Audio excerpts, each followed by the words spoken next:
Tahun 1986, di sebuah desa terpencil di Korea Selatan, ditemukan mayat seorang wanita diselokan di tengah sawah.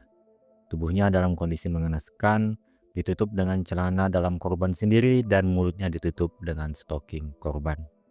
Polisi setempat dipimpin oleh detektif Park Doman datang ke TKP dengan sikap percaya diri, meyakini bahwa dia bisa menyelesaikan kasus ini dengan cepat.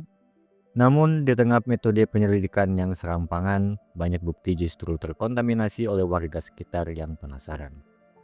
Detektif Park, yang lebih mengandalkan firasat daripada bukti ilmiah, dia segera menetapkan tersangka pertama, seorang pria dengan keterbelakangan mental bernama Baek Kwang Ho. Dia dianggap dalang dari korban kedua yang tewas dengan cara yang sama seperti korban pertama. Park dibantu dengan rekannya, Cho Yong Ko. Pada masa itu, teknologi canggih belum secanggih sekarang.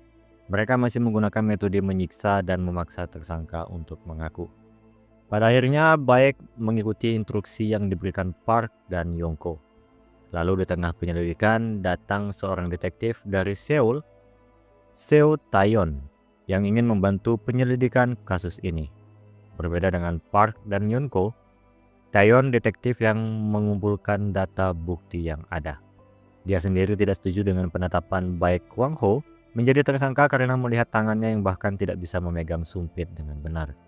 Mustahil dia bisa membunuh korban di mana korban dalam keadaan terikat dengan kuat. Sampai usaha polisi untuk membuat Baek sebagai terdakwa berakhir dengan dinyatakan tidak bersalah. Mengulang kembali ke TKP korban pertama, Taeyeon menemukan tambahan bukti mengenai kriteria kasus ini.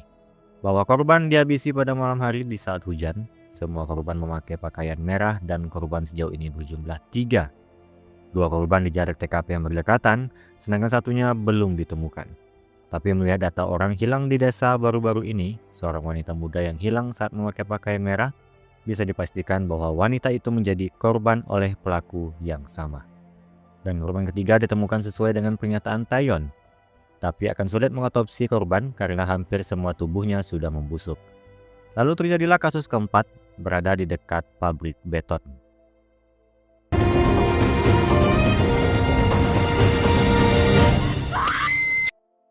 Di sini Taeyeon melihat pelaku melawan aksinya dengan baik. Hanya jejak kakinya saja yang tertinggal di TKP.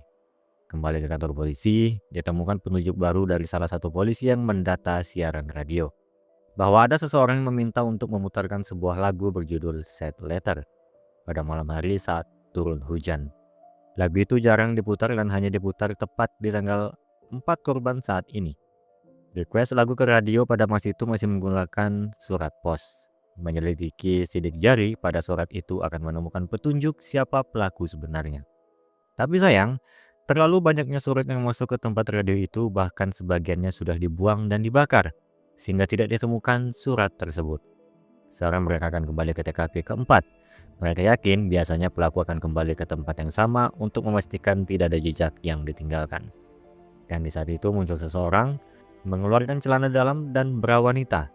Orang itu langsung lari ketika Park dan Taeyeon mengejarnya.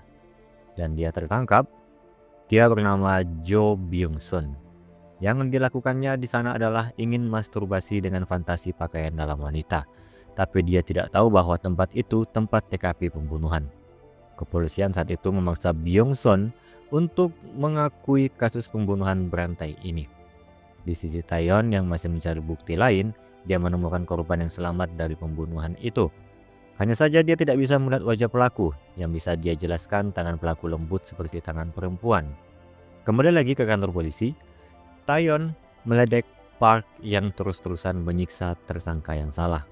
Hal itu membuat mereka berkelahi, dan perkelahian itu terhenti karena di radio terputar lagu yang menandakan akan adanya korban baru.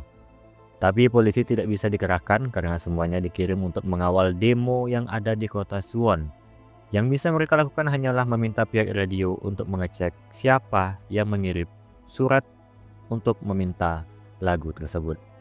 Sekarang jumlah korban sudah bertambah 5. Park akhirnya menyadari bahwa kasus-kasus ini bukan sekedar kasus biasa. Ini adalah kasus pembunuhan berantai. Petunjuk selanjutnya pun muncul ketika surat ke radio itu ditemukan. Pengirimnya bernama Park Hyung Gyu. membuka harapan bagi polisi untuk menyelesaikan kasus ini. Diintegrasilah dia. Tapi integrasi ini tidak membuahkan hasil meskipun memang Hyungju yang mengirim lagu itu. Park dan Taeyeon terlihat frustasi karena minimnya bukti dan tidak adanya saksi mata untuk menyatakan Park Hyungju sebagai pelakunya. Taeyeon mengingat Baek Kwang-ho. Saat ditangkap, dia membuat sebuah cerita bagaimana korban yang dilihatnya terbunuh. Cerita itu begitu detail dan bukan Park yang membuat cerita tersebut. Segera mereka mencari Baek untuk menanyakan apakah dia melihat pelaku pada saat kejadian. Taeyeon menunjukkan foto Hyungju untuk memastikan apakah yang dilihat Baek adalah wajah yang difoto itu atau tidak. Tapi karena Baek seorang yang kekurangan mental, dia tidak menjawab. Justru bertingkah aneh dan seolah-olah menjadi petugas kereta api. Dia lari ke tengah kereta api dan tertabrak kereta. Mereka kehilangan satu-satunya saksi mata. Harapan terakhir pun datang ketika hasil otopsi keluar, di mana ditemukan air mani pelaku pada pakaian korban.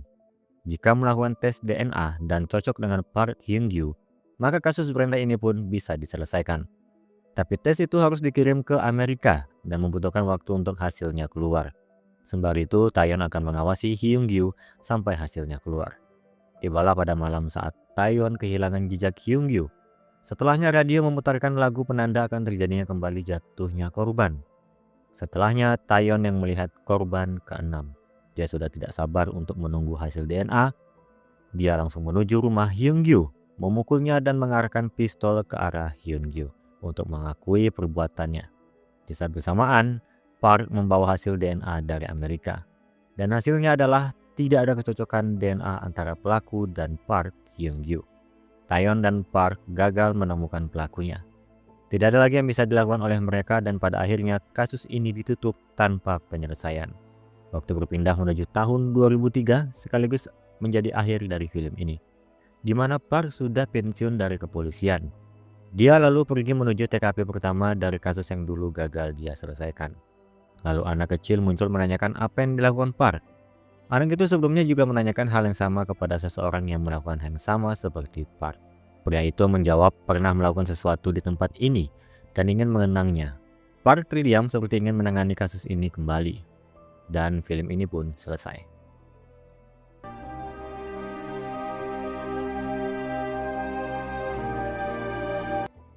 Oke, jadi itu adalah alur cerita dari Memories of Murder.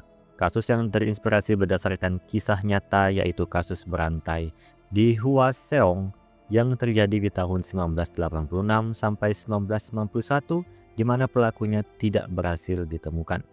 Hingga sampai di tahun 2019 di mana teknologi DNA sudah lebih canggih, ditemukan pelaku bernama Lee Chong-jae yang sudah tertangkap atas kasus lain yaitu pembunuhan adik iparnya pada tahun 1994 dan dia dipenjara seumur hidup. Lee Chong-jae dianggap sebagai Zodiac Killer versi Korea. Dia mengakui bahwa dialah pelaku pada kasus berantai di Hwaseong pada tahun 1986 dan sudah menghabisi 15 korban dengan cara yang sama persis di film ini. Dan saya rasa cukup. Terima kasih yang sudah menonton dan sampai jumpa di video berikutnya.